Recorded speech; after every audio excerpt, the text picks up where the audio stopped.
ปาติโทคอนเสิร์ตลูกซาวนาแบรนด์อะอายทำแตกอะญะหากอมาฮอดยังบ่ทันขึ้นเวที FC แฟนคลับอ้อมห้อมรถบ้านของพ่อจ่าเอาไว้แล้วสบายดี FC แฟนคลับมาพบมาพ่อกันตอนเช้าๆมื้อนี้เนาะตื่นดึกลุกเช้าแน่จักหน่อยนึงท่านผู้ชมเพราะว่าเมื่อวานนี้ได้นอนแต่เว้นนี่นอนแต่เว้นแล้วก็มีโอกาสได้พักได้พรหลายก็เลยตื่นแต่เช้ามาหาข้อมูลข่าวสารมาเบิ่งเรื่องราวที่มันเกิดขึ้นตั้งแต่เมื่อคืนนี้ของลูกซาวนาแบรนด์ซึ่ง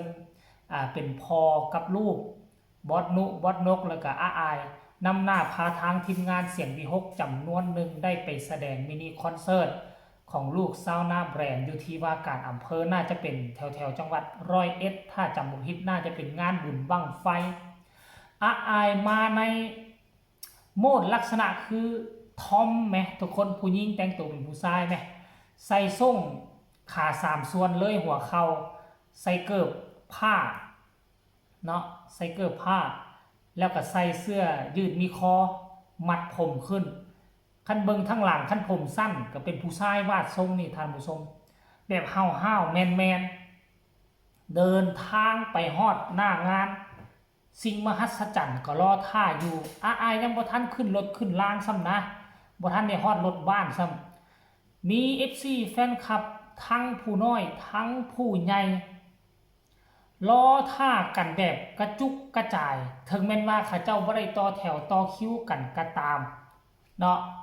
ข้าเจ้าก็อยู่กันเป็นกลุ่มเพื่อมางานนี้รอท่าถ่ายรูปกับอาอายโดยเฉพาะ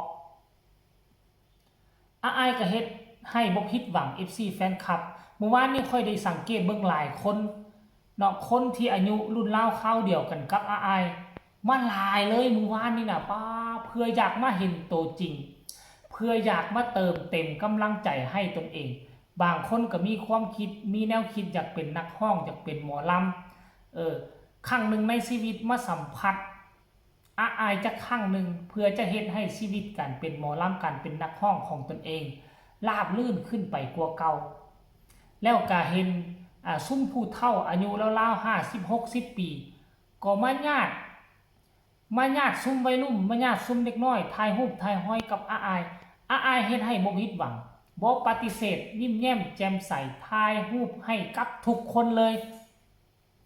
เหตุการณ์นี้มันเกิดขึ้นก่อนที่น้องจะเปลี่ยนชุดก่อนที่น้องจะแต่งตัวขนาดเข้าไปเหยียบหน้างานปุ๊บภาพบรรยากาศมันยังเป็นขนาดนี้แล้วพวกเจ้าคิดเอาเบิ่งว่าตอนที่น้องเปลี่ยนชุดตอนที่น้องขึ้นเวทีมันจะมวนจะมันขนาดใดพวกเจ้าคิดเอาไว้โอ้คนเฮาเนาะฮอนย่ามโด่งฮอนย่ามดังมาจะไปไสมาใส่มันก็มีแต่คนทักทายสบายดีมันก็มีแต่คนฮู้จักมักคุ้น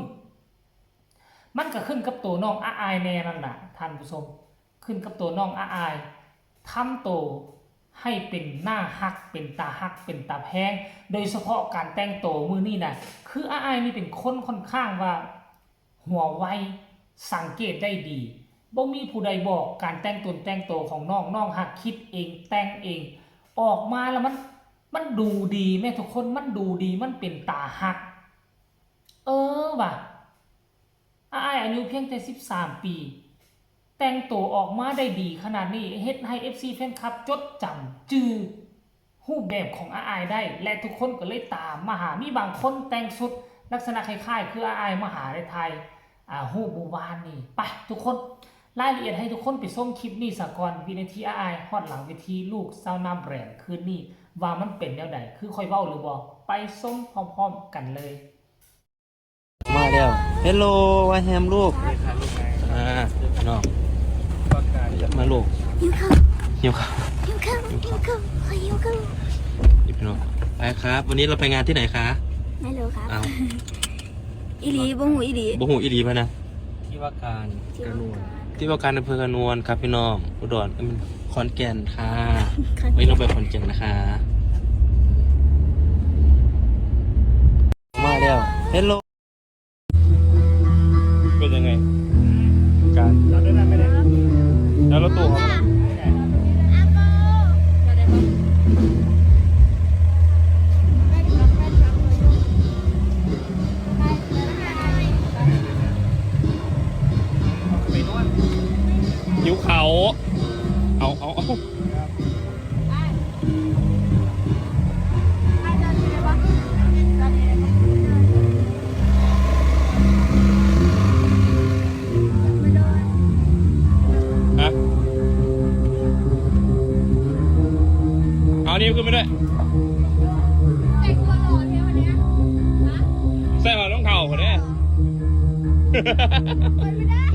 โอ้ย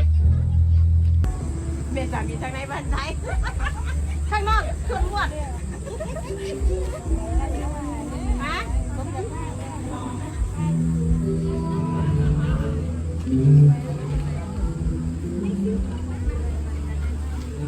ทีมงานราคาครับกำลังเกิดมุมถ่ายรูปอยู่ ถ่ายไหมไม่ถ่ายไหมถ่ายกับพี่อ้ายไหมถ่ายไหมถ่ายไปอ้างพ่อ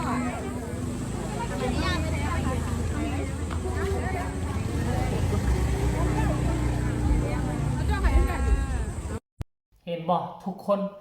ภาพบรรยากาศเป็นกันเองแบบนี้เฮากับบ่ค่อยได้เห็นพ่อป่านใดเนาะทุกคนเนาะปกติแล้วขั้นกรณีว่าน้องอ้ายไปขึ้นคอนเสิร์ตตามวงใหญ่เสียงวิหกนี่หลังเวทีมันก็จะมีเต้นบรรดาทีมงานซะส่วนใหญ่แล้วคนภายนอกอ่ะเขาก็อาจจะบ่กล้าเข้ามาหาก็มีแต่พอฮักแม่ฮักคนที่สนิทสนมกัน FC แฟนคลับคนทั่วไปกับส่วนใหญ่เขาก็บ่กล้าเข้าไปหาเนาะบ่กล้าเข้าไปหาแต่มือนี่เป็นลูกซาวน่าแบรนด์เป็นมินิคอนเสิร์ตทั้งด้านหลังเวทีทั้งข้างเวทีก็จะบ่มีโต๊ะบ่มีเต้นของบรรดาทีมงานมันก็เลยว่าเป็นเขาเอิ้นว่าปล่อยให้พื้นที่ว่างให้คนภายนอกสามารถเข้ามาย่างกายได้วันนี้เขาเจ้าเข้ามาย่างกายได้สัมผัสว่ามาเห็นอ้าวรถพ่อจ่าอยู่นี่ตัวอายก็อยู่นี่คือกันละตัวก็เลยพากันแห่มาอยู่ข้างเวทีม่องที่บันไดขึ้นหั่นพากันมาแห่อยู่นี่มาขอถ่ายรูปมาดักถ่ายรูปน้องอายสกุลนพรฉันตัวผู้ใดไปร่วมงานมื้อคืนนี้บ่ผิดหวังแน่นอนจะได้ใกล้ชิดแบบเป็นพิเศษได้ได้ล้มได้พูดได้คุยกันแบบเป็นพิเศษถ้าพวกเจ้าไปร่วมงานใหญ่งานวงใหญ่พวกเจ้าจะบ่มีโอกาสใกล้ชิดอายได้ดีขนาดนี้ค่อยขอฟันธงเลยท่านผู้ชมก็เอามาฝากเอามาต้อนเอามานำเสนอแจ้งข่าวเปล่าประกาศเรื่องราวเหตุการณ์ของอายที่มันเกิดขึ้นในคอนเสิร์ตลูกซาวน่าแบรนด์เมื่อคืนนี้ก็ขอฝากฝังเอาไว้เพียงซ้ำนี้ก็แล้วกันเด้อทุกคนเนาะก็ฝากกดไลค์ฝากกดแชร์ฝากกดติดตามที่สำคัญอย่ากดข้ามโฆษณาผู้ใดมีคำตำหนิติชมคำคิดคำเห็นแนวใดก็ส่งข่าวมาได้ทางใต้คอมเมนต์ลาทานผู้ชมไปก่อนสบายดี